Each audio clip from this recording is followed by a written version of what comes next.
I do believe that it's healthy for my child to see that my happiness doesn't depend on her, and her life and her dreams and her manifestations, sure, may consume me at times, but they don't define me.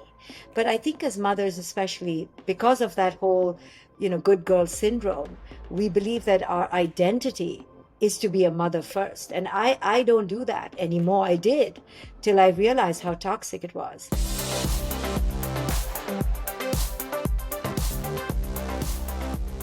I guess I would love to start with where I discovered your work and your wisdom years ago on a podcast talking about parenting and talking about parenting in a way I had never, ever heard anyone speak about it before.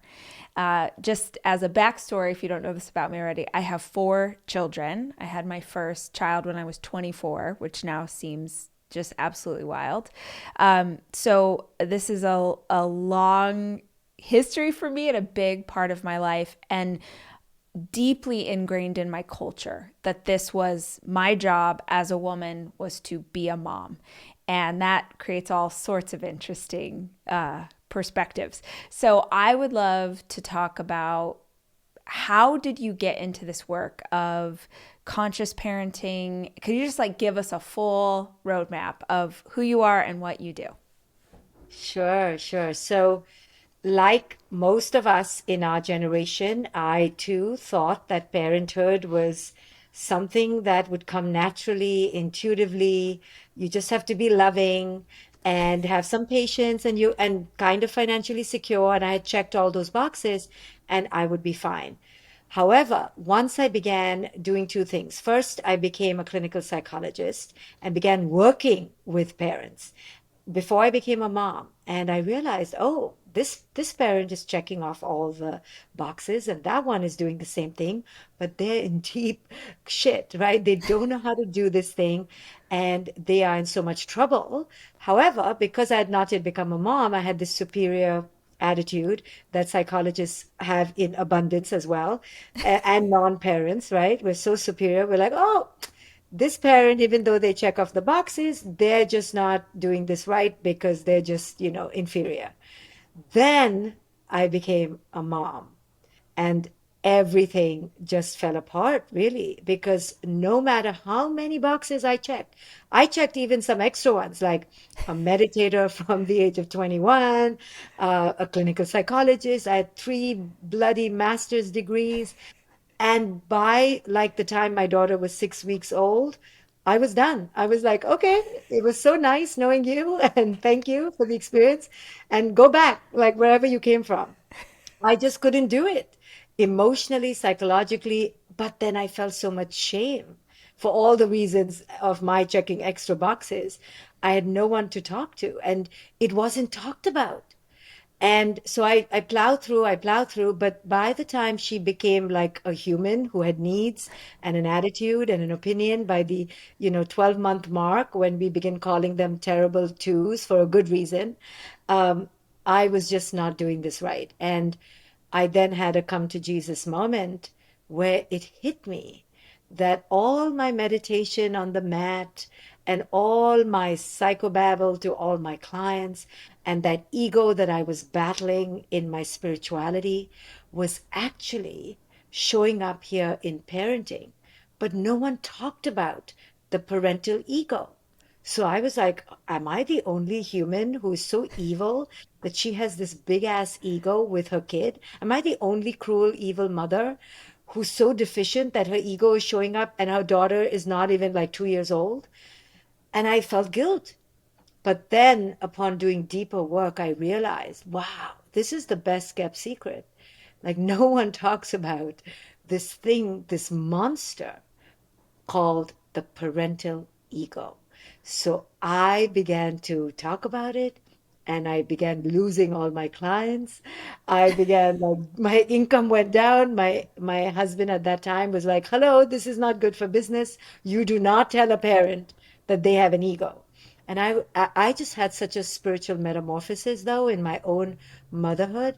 I knew this was the truth that was not being talked about, and that's what I when I wrote my first book, the conscious parent, which really was met by crickets. No one, I think maybe two people bought it for the entire first year.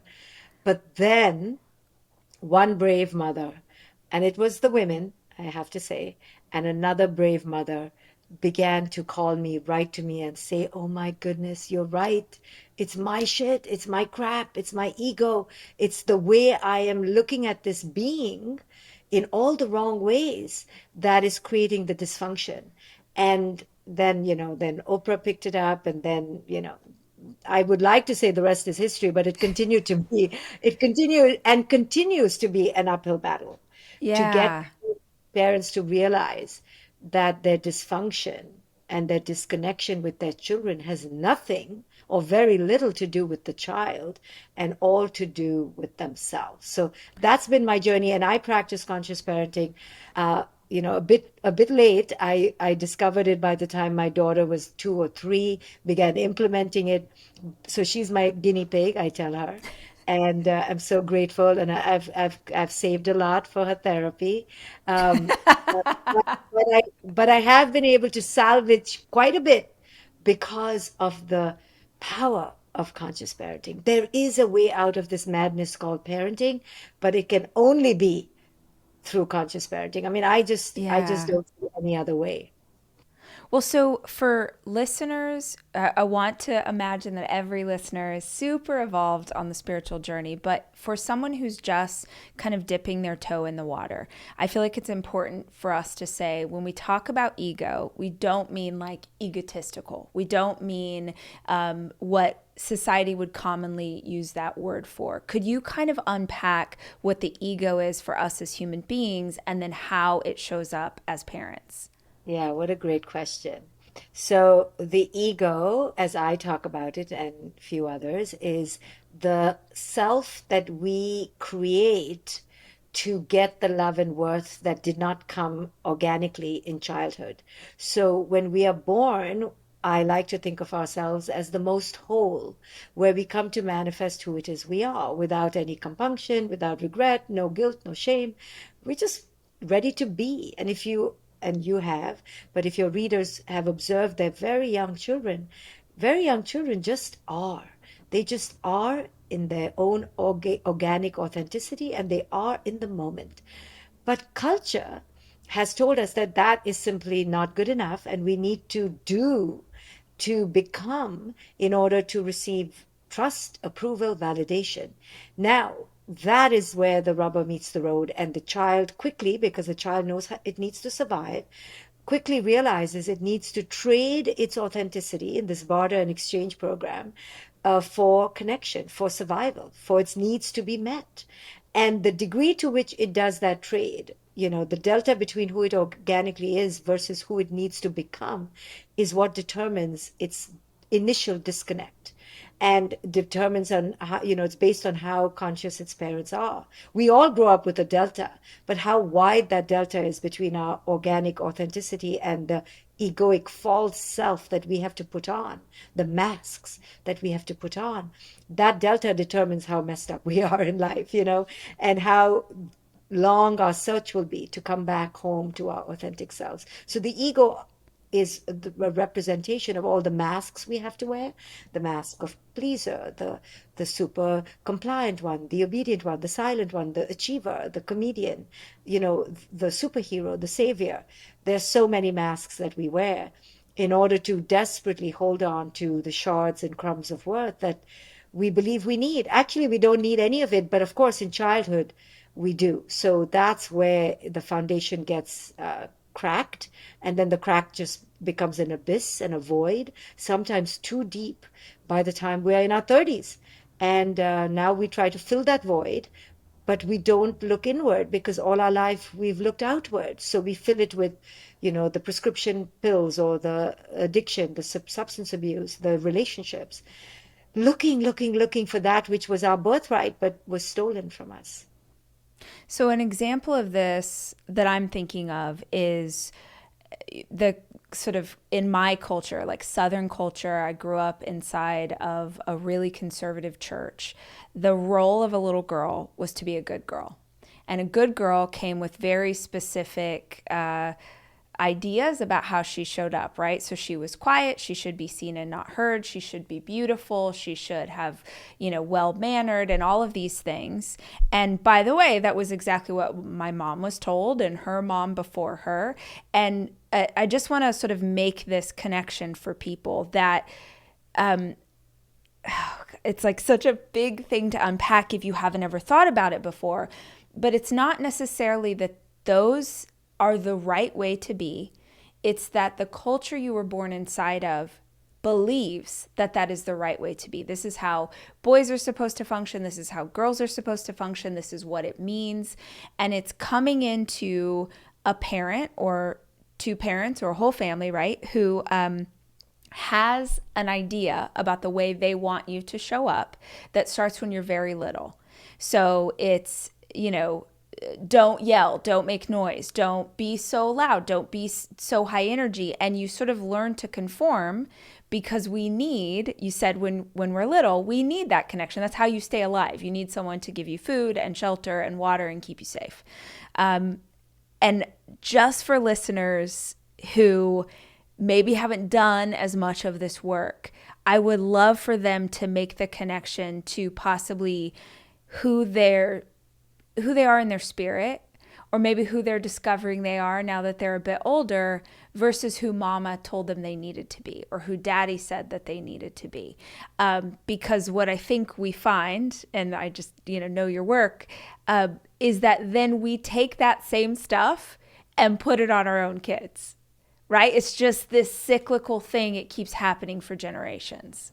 100%. So we take that false self, we mistake it to be our true selves, and we'll talk about how to know the difference.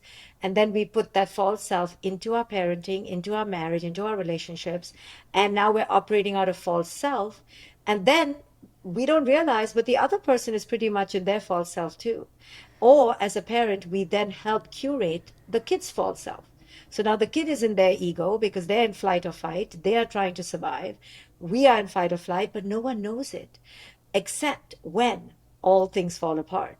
The kid is failing, you have a terminal illness, you have a divorce pending.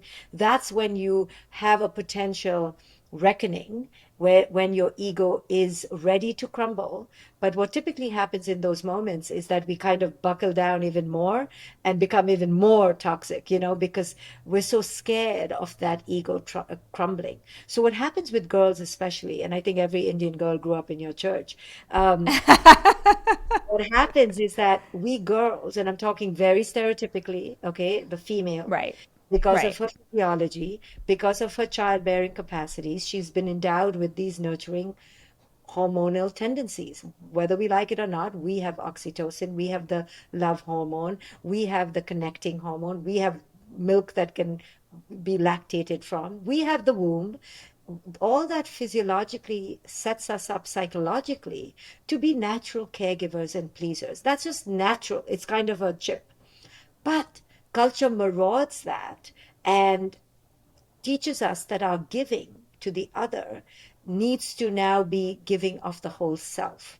And that's where that line gets crossed. You and I may really be genuinely sweet and kind people, but we are sweet and kind to the point of self abnegation and self destruction and self loathing. That is where it becomes toxic, where we are not taught to tap in and tune in and look into ourselves. And we teach our children the same way, right? So because we were never honoring of the self, because we were never self governing, we don't teach that skill to our children.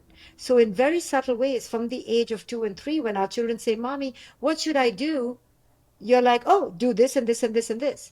And we plan their whole day and we instruct them, we opinionate, we sermonize, and we call it education. No, what we are doing is an abduction of our children's self. We are participating in each other's self abduction and we don't realize it because we haven't come back home. So that's what conscious parenting is about a severe deconstruction and an awareness of how we have taken on prescriptions of culture that are lies and that are toxic, especially for parents. Things like, I'm only as happy as my least happy child. That's total bullshit. You shouldn't do that. was your least happy child. What nonsense is that, right? It's So that, just codependence. that, Yeah. right? But it sounds so noble, you know? Or like, oh my goodness, I can't live without my kid. Or, so, when I was dropping my kid off to college, like that was like my moment, it was my moment. But no, I had to act like, oh, now of course I was going to miss her, but I was not dying. But every other parent was looking like they were dying. I was like, come on, this is like, let's go and have a drink. We made it. Let's celebrate. Yeah.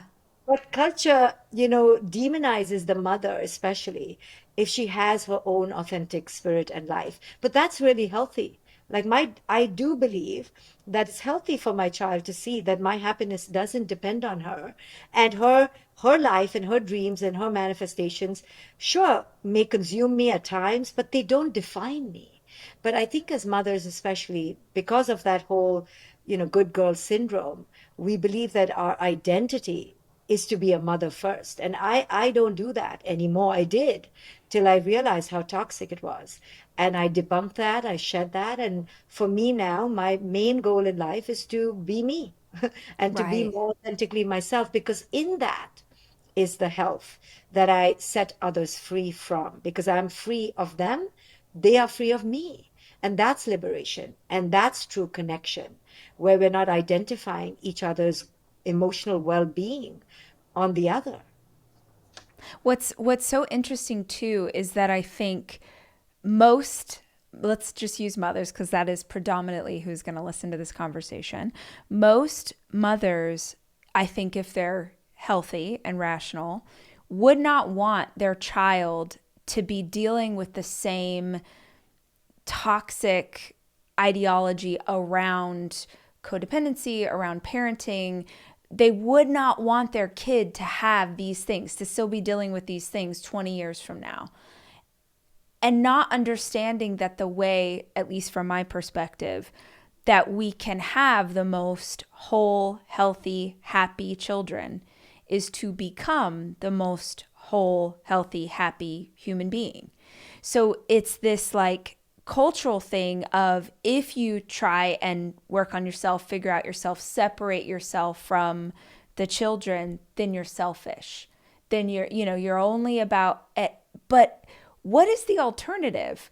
That you spend all of this time being a mom and you get to the day where your kid goes to college and you have no sense of self, you have no identity outside of being their parent, and you've made nothing for yourself. Like the amount of women in my community who are like, I I have nothing. I have no passion. I have no hobby.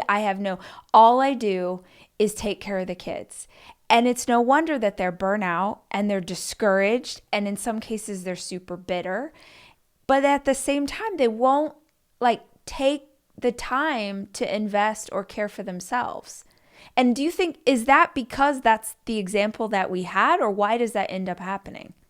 Well, it is because of what we've been trained to do, which is to be in enmeshed relationships. And we kind of equate that to be health, especially with our children. So we truly use our children, quote unquote, as substances to distract us until they leave the house and then we're depressed. That's the prototypical trajectory of the woman who hasn't given herself the gift and the liberation to explore her own identity outside of it. So we Right. become these over involved, over controlling, over helicoptering parents. What we don't realize is that, yes, our kid may see us less, but what they're seeing is a very fulfilled human being. So we have to do a slight trade-off where we can be absent, but so present in our own bodies and our own joy, versus being present 24/7, but absent of joy and presence, right? So there's a trade-off. And when of course, our children are our first priority because they need us. But as they become 6 or 7, it's really important to end that enmeshment and create individuation. So to expect rebellion, right? So like you said, we want our children to be joyful. We also want our children to be empowered. But that empowerment means they will separate from you. They will individuate from you. They will rebel against you. They will defy you. They will say no to you. They will call you on your bullshit, because that is the empowered adult, right? Who can call bullshit. But we don't want that, because we're so insecure that that means we will be null and void. But actually, when we are convinced of our own belonging, of our own self belonging, then we allow defiance and are actually not even rattled by it, but we welcome it. We honor it. We see it as imperative when our children are flying and leaving the coop. So adolescent rebellion, toddler rebellion, whatever word you want to call it, is actually healthy. It is natural individuation that absolutely must occur in order for our children to understand that they are their own being and they are not us and they don't live for us. But we need to give them those keys to set themselves free and uncage themselves. And most parents have their tentacles into their kids' psyche, and it's as subtle as, Mommy, what should I eat for lunch? Now, of course, we're not a hotel and we can't give a buffet meal every time, but we can say something as simple as, Oh, I have a couple options, but what does your body say it needs? Just that fine tuning, or when your kid is going to college, Mom, what should I major in? And you, before you jumping in, you go, what would your inner voice say? Or, Mom, where should I go to college? I don't know. What does your inner voice say? Just that little pause allows children to know that they have a voice that they need to listen to, and then listen to ours, but if they want. But they have their own voice. Where is that voice? And that daily dedication to honing our children's inner voice takes a lot of courage from the parent, because that means you have to freaking listen to that voice, and most of the times that voice is an idiotic voice, or the voice just says, I don't Yeah. know, right? My daughter, that's all she says all day, I don't know. And I go, well, you got to know, go dig in more, right? I know exactly what she needs to eat, do, or think, but I have to resist that, because we have to let the children plow through their own fog to arrive at their answer. It's painful as a parent, because they're really like clueless. And you're like, can you just do this? Right? We know what they should do. But that's not what a conscious parent needs to do. A conscious parent needs to step back and let the children discover. That process of discovery is what I teach really in conscious parenting. Now, how do we walk the line between allowing them to make decisions for themselves, allowing them to discover that still small voice and to listen to that inner wisdom? And also, there are some things that we have to do as a family together to like keep the ship running. So, and I'd be really curious your perspective on this, but in my home, if you use a dish, like you need to rinse the dish and put it in the dishwasher. This is just all what we all do because we're humans living in a house together and we're helping each other out.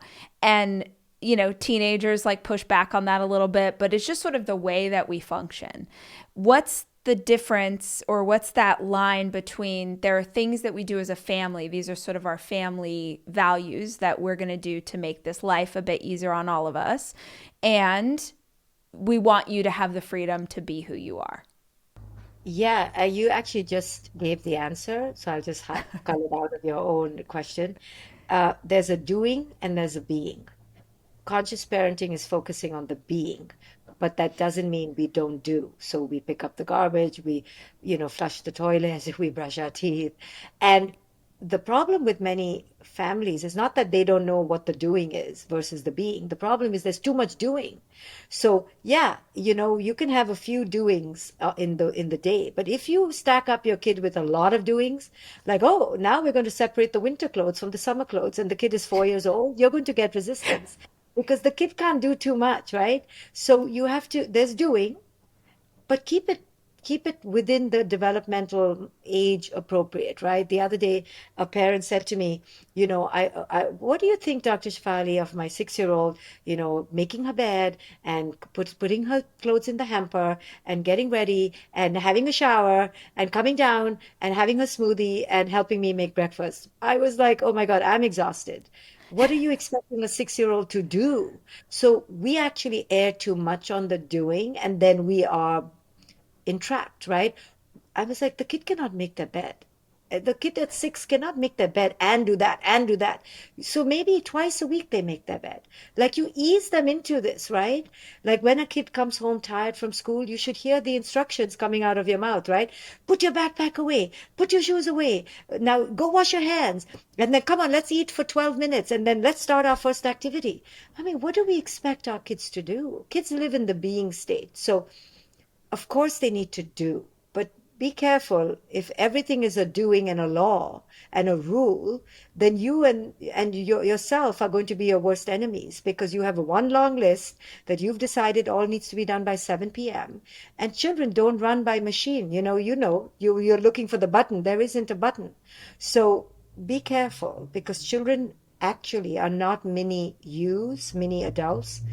They're not. They're children. So children by nature need to be in a lot of being and a lot of ease and relaxation. They're not meant to go for 10 activities every week. They're really not.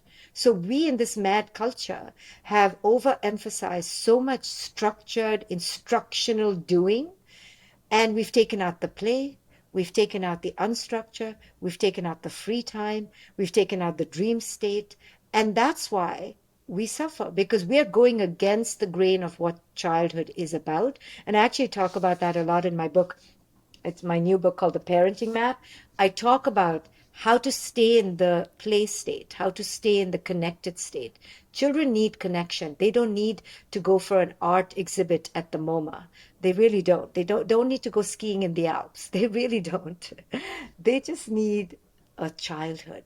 And we have really robbed them of their childhood. Again, because of the way we were raised and the way we're taught to raise our children. Are there some activities that you feel like should be a part of every child's day? Or I'm sort of thinking of, my two youngest, which is 10 and 5, coming home from elementary school. And they do come home and they are tired. And I have, I want them to go outside and play because I want them to be in nature. I want them to move around and climb a tree and do whatever. But I'm going to be honest with my 10-year-old son, if I'm not kind of go do an art project, go do I'm bored. And if he's bored, what he wants then is technology. And I feel like I'm fighting a 10-year-old who wants to watch a YouTube instead of like being a kid the way that I was when I was little. So how do you manage that? Yep. So the young parent, like you, I'm going to call you a young parent of I'll young take it. kids. Yeah, I'm going to give that to you today. You are, even though you've had kids in other decades, but right now you're dealing with young children. It's really a challenge. I mean, I raised my daughter's 20, so I'm out of this technological sh inundation and addiction that kids, Yeah. yeah. I have to say, it's so challenging because that is the default, right? Before, yeah, sure, we wanted to watch cartoons on TV, but they only came on certain times and days, and Right, we right. couldn't keep the TV in our pocket, right? So now the kid has it in their back pocket all the time. So you're always battling that. And if you're tired and distracted, you're going to be like, okay, just go on the computer, right? Because it seems so easy. So what I would encourage parents of young kids to really, below the age of 12, to really understand that technology is like crack cocaine for a young mind. So give it, give it sparingly. That doesn't really sound right. But if you are going to give it, you have to give it really, really sparingly because it's so addictive. So what does that mean? Yeah, it means that you have to be more present, you have to be more connected, and let them be bored and tolerate them and yourself in that boredom because they can become beasts, right? Mom, mom, mom, YouTube, YouTube, YouTube. And they can wear you down. But I think before the age of 12, we have to be really strong now as parents, even more than I was as a parent, because of this addiction. It's right round the corner and it leads to isolation. Yeah, many parents tell me that, oh, but my kid is interacting with other kids. It doesn't matter. That's not real interaction, right? That's virtual interaction. So while that's better than zero, it's not ideal. And especially for boys who tend to go toward video games and play it for hours, you have to be even more cognizant as a parent. But I'm not going to lie and pretend it's easy. And I'm not going to guilt trip the parent who is exhausted herself. and the single mom who just like whatever. It's okay, your kid is not going to die, but I just want parents to, as much as possible, tolerate the boredom. That's really what it is. If you can tolerate the boredom, your kid will eventually, after 20 minutes of driving you stir-fried crazy, will find something to do. But it's those Yeah. 20 minutes of hell that you have to endure because the kid is just pulled to it, it's too attractive. Look at us with our phones. It's too attractive. I have to stop myself from going on my phone as well. So I can only imagine how it is for the kid. It's like Candyland, right? Every day at their fingertips. So Yeah. there's no easy answer, but I think you have to be extra conscious, extra strong. Yeah. When I first discovered your work and heard you speaking about parenting, I remember you were talking about, I'm going to like not say this beautifully, you'll say it beautifully, but essentially that people have children to sort of try and like get what they didn't have when they were little, and you're not even conscious of it. You're just sort of like, okay, now I will do this thing. And this is probably such a controversial thing to say, but I think it a lot. I feel like you are the perfect person to talk about it with. The amount of women, myself included, who have children because they're not really sure who they are or what they're supposed to be doing. And this is like what society tells us to do. And a baby's like beautiful and wonderful. And that seems like a fun idea. So you do that thing. I was so unconscious when I was in my early 20s. And I didn't know better. And of course, the beauty is he's 16 and I wouldn't trade anything for him. But I do think that oftentimes that decision really comes at a massive cost to who we are because it delays our ability to sort of go inward. And the more kids you have, the more there is a delay. I think, again, it's just my opinion, but I see this happen a lot with my friends, with women I know, where it's like they get to this crossroads, they're not really sure what to do. So they go, I'll have a baby. Can you sort of speak to the psychology or what that is that we're trying to like manifest or do something and it comes out as a baby instead of like sort of our inner child work? Right, right. Well, it's a little complicated because we do have this biological need, and our biology is built for having this. So on one hand, there's a instinct to be maternal, right? But that instinct to be maternal was supposed to be within a tribe. We were supposed to be with other aunties and grandmothers, and we were supposed to have sisters to help us, like our sororal community. And Yeah. so the woman is first separate from that, right? So she's been taken out of that context. Then she uses it to distract herself 100%. And because culture has told her a good human, a good mother, a good wife, a good female is something that is her mandate. And then we are the further acts, the bigger acts is that we are told that we're selfish. Motherhood is selfless. Now that is the biggest lie because the way we are doing it right now is completely self-absorbed, right? We don't see how we are using our children to be all that we could never be and the best versions of the best person that we could never even be.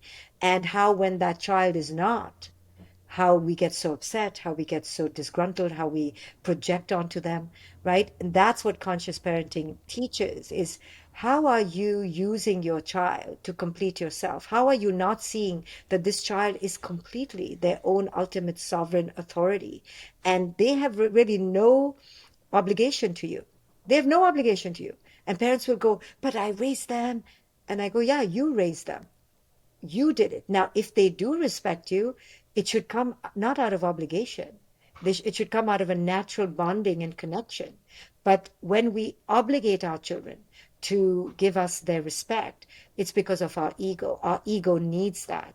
Natural bonding occurs through organic connection, through a blossoming of deep attunement. It doesn't come out of obligation. So whenever parents, sometimes moms will call me and say, he didn't even give me a Mother's Day call. He didn't even call me on Mother's Day. I said, yeah, because he's not looking to fulfill you up. He's living his life. So you call them on Mother's Day and say, wow, thank you for making me a mother because it was your decision. But so much of our motherhood and parenthood is about what we will get back Yes. subconsciously. Yes. We want respect back. We want gratitude back. We want connection. We want our children to want us. We want our children to need us. And that's our sickness. The greatest the greatest mandate of a conscious parent really is to make yourself irrelevant, where your child doesn't feel they need to even call you or write to you, or not because they're cold-hearted. It's because they see you as a whole human being. You know, the other day I was telling my friends that, oh, my kid, doesn't even ask me how I'm doing. I'd have to be dead, literally, and look dead. And she'd have to be convinced of it before she stops her day. And they were laughing and they said, the only way to get our kids to give us, some compassion is to really start playing dead and play victim and like start crying like our mothers did, the victims that our generation of women were. And we were laughing at that because we will not do that. I will not do that, and neither would my friends, because we are okay. And because we're okay, our kids see us as okay, but then they don't check up on us, right? And we want them to check up on us. But that's the trade-off.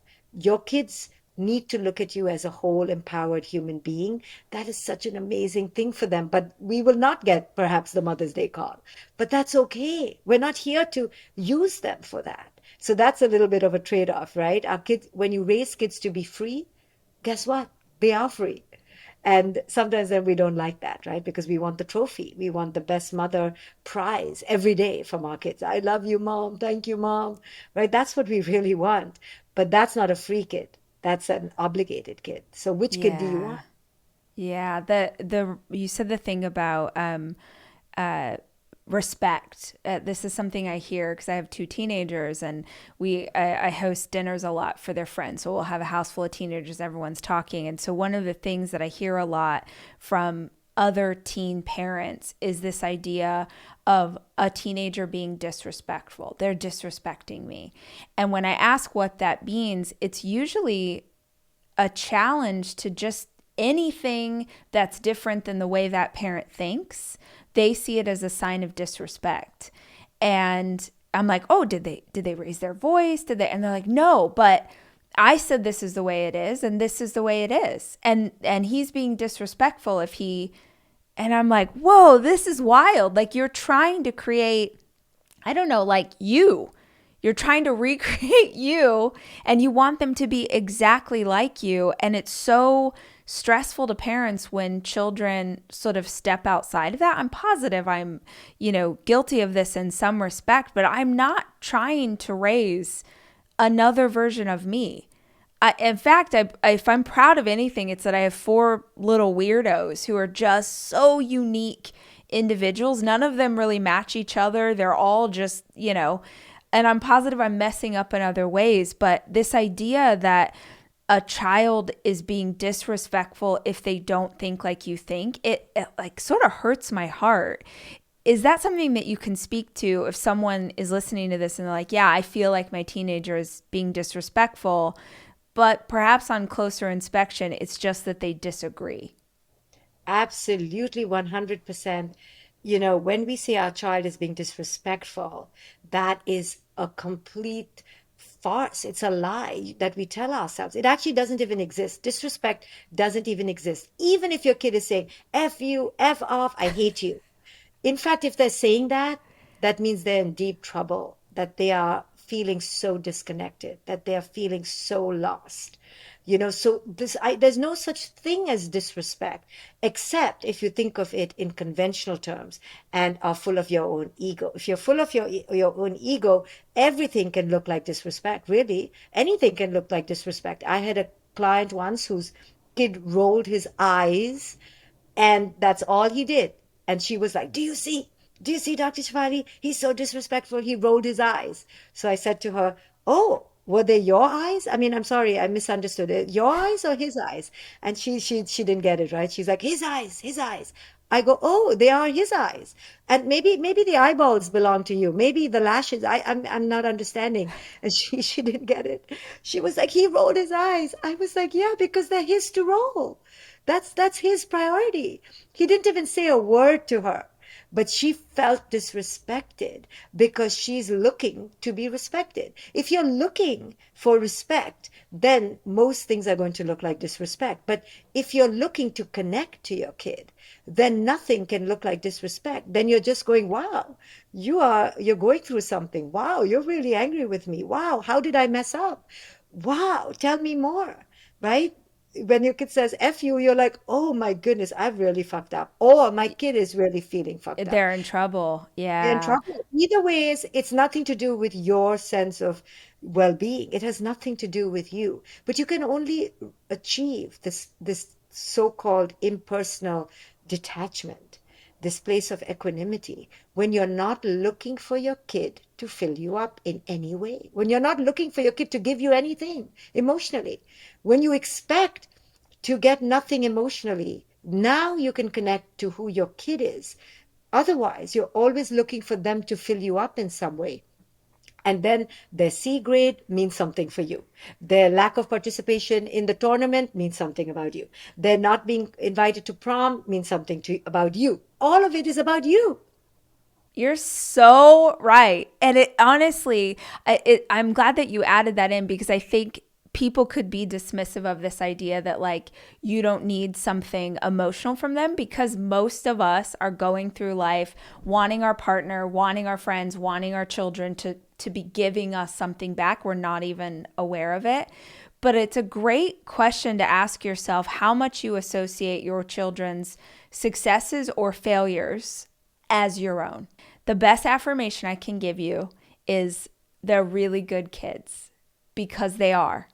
And any time that they do something that steps outside of that in your mind, that you should see it in the same way you would look at a raging fever.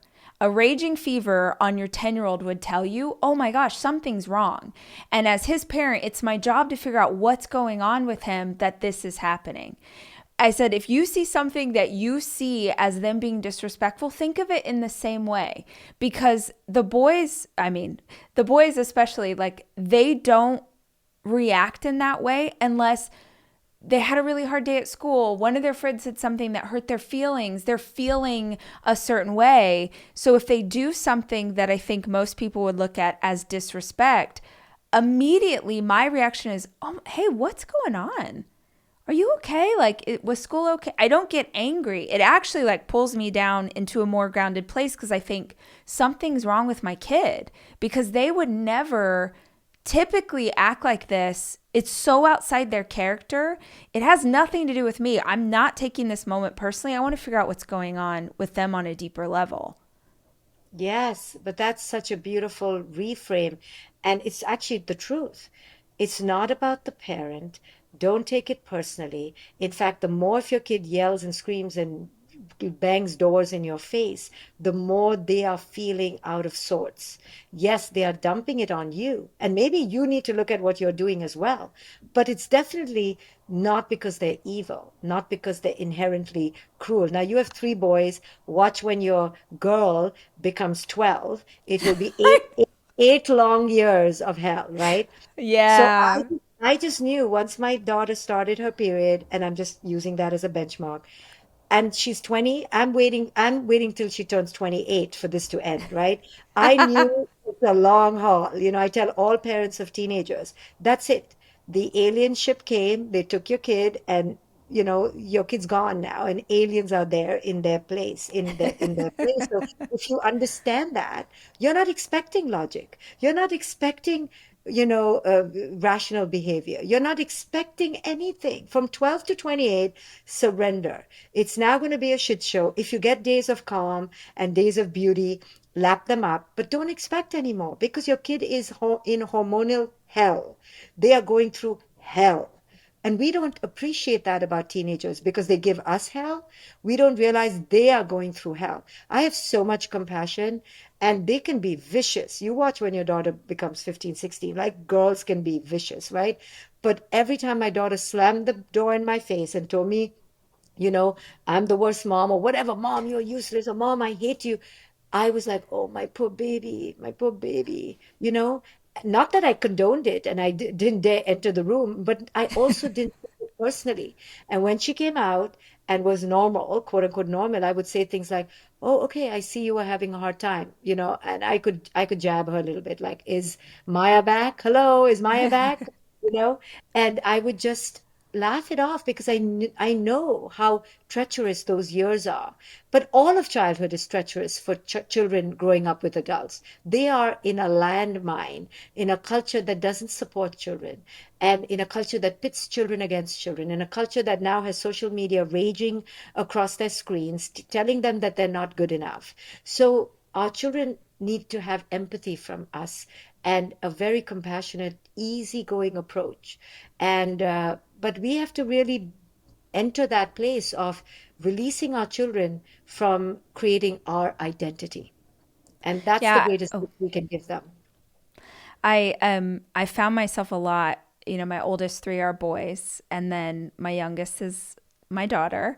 And I have really, I mean, what a freaking ride that has been to have a girl and to watch, this old way of thinking or this old way of being is falling out of my mouth right now. And I know I am not the only person who is taking part in this conversation or listening to this or watching it who has a very strong willed daughter. And I have a very strong willed daughter. And she's so herself. She's such a unique creature. And I love that about her. And I have to work really hard to not, try and mold her the way I was molded when I was little. But what I'm really interested to get your perspective on is she started kindergarten this year, and that has been very challenging. Every day, literally every day, there was a note home from the teacher. And by the way, they never call her dad, they only call her mom, to tell me that she's having a hard time sitting still, having a hard time keeping her hands to herself. A boy pushed her, so she put him in a chokehold. Like, and I hear this and I'm like, well, good for her. I don't know. Like, she's defending herself. But she's big. She's a big personality. And I, how do you deal with a school system, a teacher, a place that sort of says this is how a little girl's supposed to be, when you have a different perspective of just allowing her to sort of figure it out? I want her to get along. I don't want to get a phone call every day. But at the same time, I feel a bit like this is cultural norms that I never experienced with her brothers that is happening because she's a girl. Yeah. So, it's tricky because many times people don't have options, right? They're single parents, they're more impoverished, so they have to send the kid where they have to send the kid. Yeah. And where that'll be is a system that indoctrinates them on very rigid gender lines. So that's what you get in the public school or the private school. Many private schools are as gender-based and biased as any other. If you have resources and if you can, then you try to, send your kid at least till the age of 6 or 7 to a more free-spirited school where they understand that at this age, children need to explore, need to take risks, need to make mistakes, and they shouldn't be castigated and reprimanded and shamed. But it's really hard. You're talking about a very rigid system, public or private, that wants to manage little beings called our children. And it's been going on for eons and generations. And it's very toxic because the premise of a school is to school your kid, which means to indoctrinate them in an institution. And they have grades, they have systems, they have rankings, they have comparisons. You are now sending your kid. I mean, I remember dropping my kid off at school and going, have a great day. But I fully knew I just dropped my kid to the slaughterhouse. I mean, it's that bad, in my opinion. Now, I'm not against teachers. I'm not against private. I'm not against public. I'm against the indoctrination. And teachers themselves feel trapped in the indoctrination. They entered the teaching profession to inspire and to be creative and to set free thinking individuals out into the world. And then they are mired in this bullshit system of rigid norms and grades, which is really toxic. So everyone's in the system. No one knows how to get out of it. So send your kid to school if that's your only option, but please back off on the grades, back off on the rigidification. Tell your daughter, I'm sorry, this is what you're this is what we need to do in the school, but at home you can be big. At home you can do whatever you need. You don't need to get A grades. You can be who you are at home. I mean, what to do? The system sucks, right? So when my daughter used to get homework every day, she used to hear me talk about how homework is so, dysfunctional, so toxic. They spent their whole day at school. They don't need to come Yes. home to do some more Yes. bullshit work, right? So I used to tell her, listen, this is bullshit in my own way. I used to tell her, like, this is nonsense. Can you just do it? Can we just do it? Here, just do it. And you can write how you like, be as messy, get it all wrong, just do it. Because this is what the system needs. So I taught her very early on, it's a system. I'm so sorry. I can't homeschool. I wasn't one of those parents. So I was like, whatever, but I'll make the system palatable and bearable for her, in terms of taking off all my expectations. Even now, she's in college and she hasn't checked her grades for the last semester. And I texted her and I said, I don't care. Please, but I just need to know how much more I need to pay if you failed all your, obviously she didn't fail all of them. But can we please just go and check the grades? And she said, I don't want to. I said, I know, it sucks that we have grades. We shouldn't even have grades at this point, right? I'm paying the school. Why do you need to give my kid grades? Just pass or fail her. That's all we need. And a That's qualitative assessment. real. Yeah. But the kid is now so afraid, right? So I keep telling her, just, you got to do it. It sucks. Let's just do it together. Who cares? We'll figure it out. So I'm always making it easier. So if parents do that for their children, knowing that this is a system, then at least you've taken out all the pressure, right? But what parents do in opposite is that they revere the system and they tell the kid that this is like the most amazing place I'm dropping you off at, like clueless. And the kid knows that this is boring, this is unfathomably, treacherous. I'm not going to do calculus when I'm 25. Why am I doing this nonsense? At least we should validate the kid's experience. You're right, it's nonsense, but we have to do it. Come on, right? You did it, I do it, we all have to do it. Let's do it. But at least validate the kid's experience, that it's like wah wah wah wah wah wah wah, and what to do. They have to go through this. It's not interesting. The system has not made it beautiful, but we're all in the system. So acknowledging the system, but also easing the pressure is the best way to do the middle ground. Tell your kid, I don't know what's with this teacher. She loves to write me notes, but can you please, with this teacher, can you just do what she needs because she's a pain in the neck, right? And we're afraid that that'll mean the kid will be disrespectful. No, kids know. Kids know how to play the game. What is treacherous for the kid is when we yell at them and invalidate their experience and make the teacher right. No, the teacher's not right. She shouldn't be sending notes home. She should handle the kid, right? So, once my kid was in eighth grade and she was very disrespectful to the teacher, like told the teacher that this is wrong and you shouldn't have done this, like talking back to the teacher, right? But everything my kid said was right. She was right. The teacher was obnoxious. She was being mean to the kids. So my kids spoke up. But then we had to go to the principal's office. And then all my old stories around being a good girl at the principal's office were coming up for me. But I was able to heal that voice and that inner child of mine and go, no, I'm going to speak up for my kid in ways that I was never allowed to speak up. I'm not scared of the principal, and I could advocate for my kid. So, in all these ways, we parents can support our children better. That is so good. I'm so glad you said that because I had months of getting these notes, and I didn't feel like it was right, but I wasn't even conscious that I was reverting to being a good girl. Like, oh my gosh, I'm in trouble. Like, my daughter, I was getting notes about my daughter, but I felt like I was in trouble. And every single time I got a no, I was like having a full anxiety. Like a kindergarten teacher is You gave her giving me an power, anxiety. right? Yes, Yes. you gave And her power. And guess what? We won't change the system. But that's what happens. The system replays itself, repeats itself.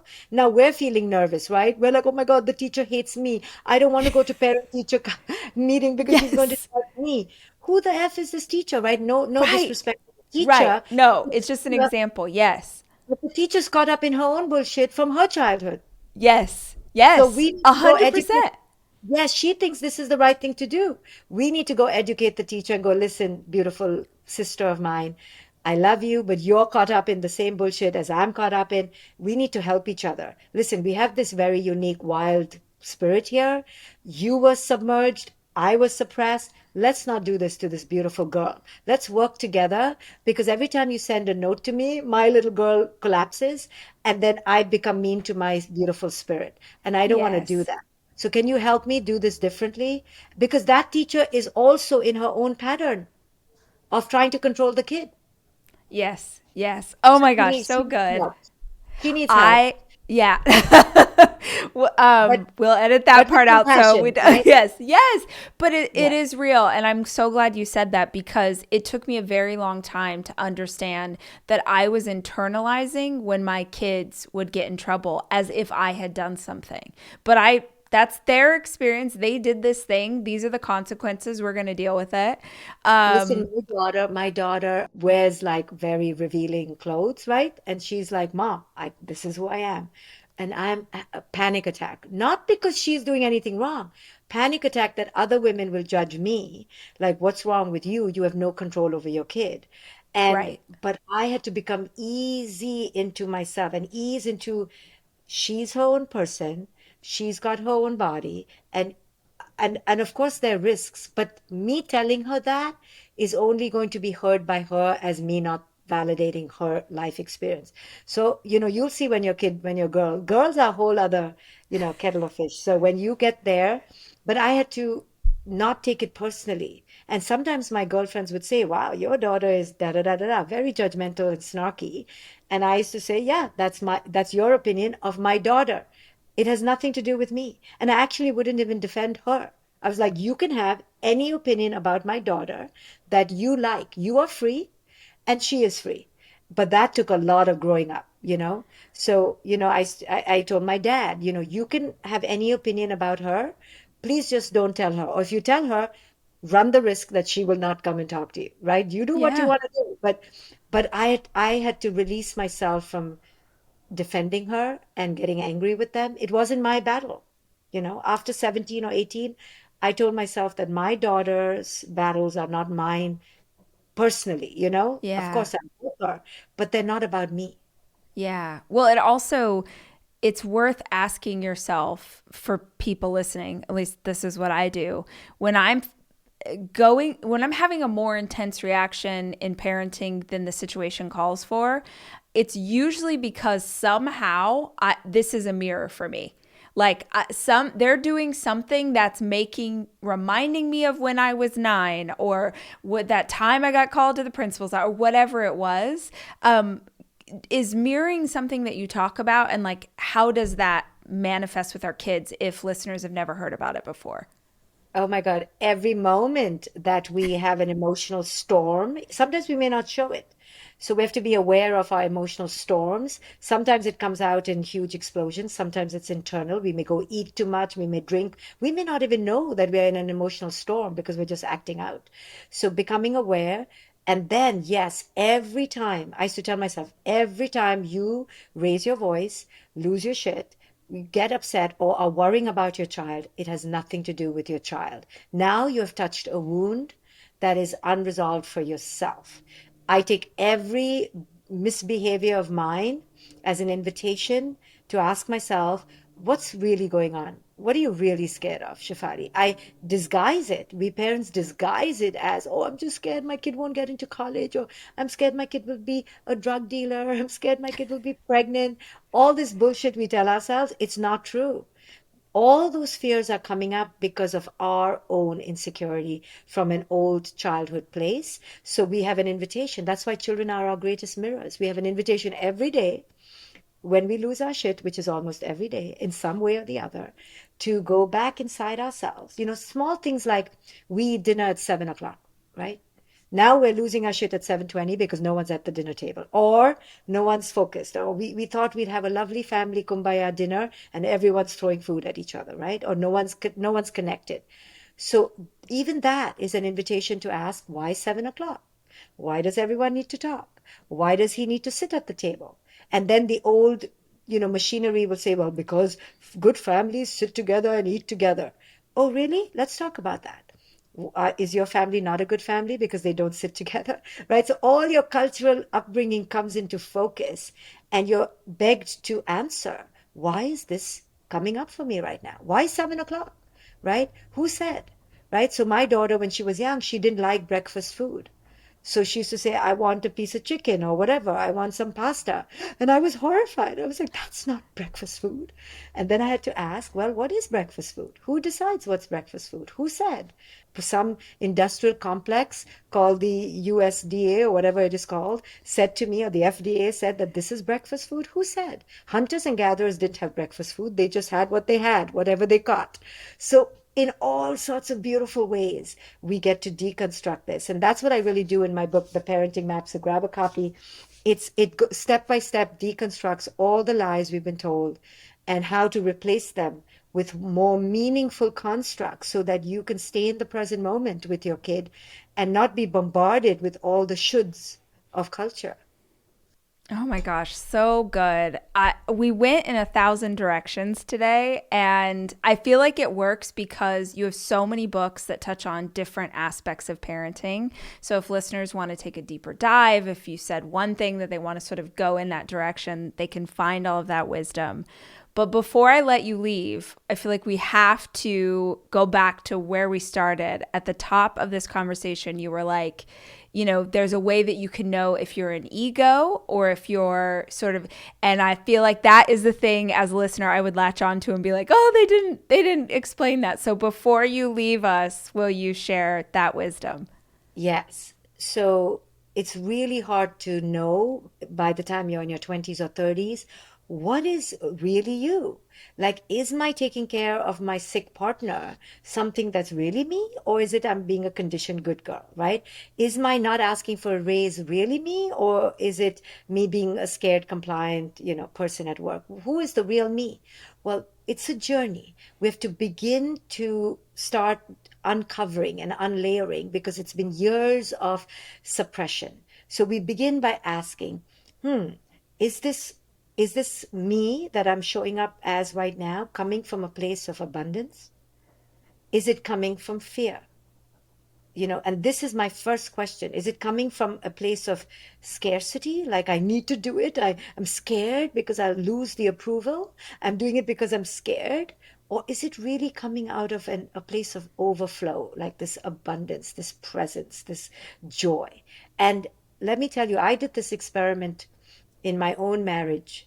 And I challenged myself that for the next 24, 48 hours, I will keep asking, is this coming from fear? Is this authentic? Is this coming from fear or is it authentic? And until it comes out of true authenticity, I won't talk, right? I won't say anything. Damn, I literally found everything was coming out of a place of bullshit because I was just Wow. managing the other person's expectations, managing the other person's moods, you know? And with our children, of course, we are obligated to do that, right? Even if we don't want to give them breakfast, we got to give them breakfast if they're hungry, right? So please let's not confuse this kind of questioning with people who are in our care. People who are in our care that we invited into this world, such as our children or our dependent animals, please go put the dog food out, right? Even if you don't feel like. But I'm talking about mutual 50-50 adult relationships, or even with our children after the age of 13, 15, 18, we get to ask, is this genuinely me? And we shouldn't dump and run away from the person and go, well, sorry, that's not authentic. And that person is like, hey, but you always used to pick up the mail for me. We need to ease the other person into our new selves, but we got to start delineating what is coming from a true place. And the only way to do that is by asking, by digging in, by taking that pause, by saying, hey, I'm not going to answer the invitation right now. I'm going to check in with myself, even with our friends. Hey, I don't know whether I can say yes right now. Let me check in and make that self inquiry every day, because our true self has been so deeply suppressed that we don't know now whether it's true or not. So we need to go through this experiment. We need to go through this quest where we ask, is this really me?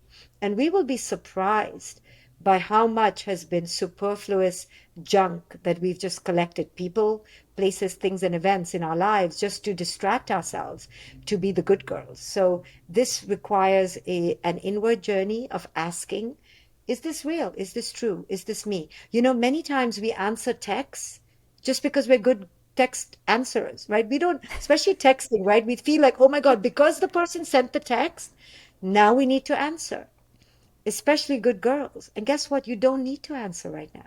In and all across the board, you don't need to give up your power right now. You don't need to know what the solution is right now. And you don't need to say yes right now without doing an inquiry. Oh my gosh. Dr. Shefali, this has been such a gift. I wish we could talk for 8 hours, so I hope this is the first of many conversations we get to have on the show. If listeners are wanting to get more, where do you suggest they start? Do you think they start with conscious parenting and then work up to where you are now, or do you start with the new book and go backwards? As a book nerd, I always like where do we begin this journey together? Yeah, so of course, I would love them to start with my new book because I do cover all the principles. And the new book is called The Parenting Map. But they can also go on my Instagram. That's so many courses because I've broken it all down in real practice workshops. And I also have a coaching institute if people want to become coaches in their own lives or for others. They can get trained in how to do this for themselves in a real deep way. But thank you for having me. I'm such a Yeah. fan as well. And I'm so grateful that you allowed your audience to hear this and to go deeper on their path in conscious parenting. Emotion will keep us going when we've lost the willpower, when we've lost the momentum, when people are like, oh, I don't feel motivated. It's because you don't have any excited emotion attached to this thing.